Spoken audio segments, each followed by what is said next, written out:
Welcome to Chillin' 101. We hope this video helps. In this video, I will show you how to make a mojito drink using mojito syrup. First, gather your ingredients: fresh mint leaves, 1 lime, mojito syrup, and club soda. You'll also need a tall glass, a muddler, and a spoon. Make sure everything is chilled for the best possible flavor. This easy method ensures a delicious drink every time, perfect for any occasion. Next, place 6 to 8 fresh mint leaves and 2 lime wedges into your glass. Using a muddler, gently press and twist them a few times.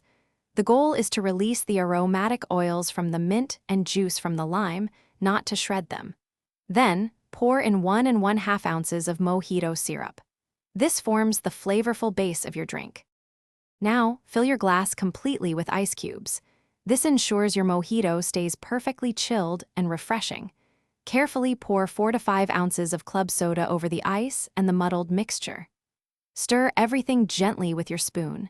You want to combine the flavors without flattening the carbonation, keeping that delightful fizz intact for a crisp finish.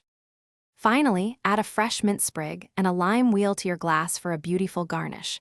Your easy mojito is now ready to be enjoyed. Take a moment to savor the crisp, refreshing flavors you've just created. For more great tips and resources, including a book that can truly change how you think about money, be sure to check the link in the description below, along with other deals. Cheers to your perfect homemade mojito. Thanks for watching. Consider subscribing if we helped you.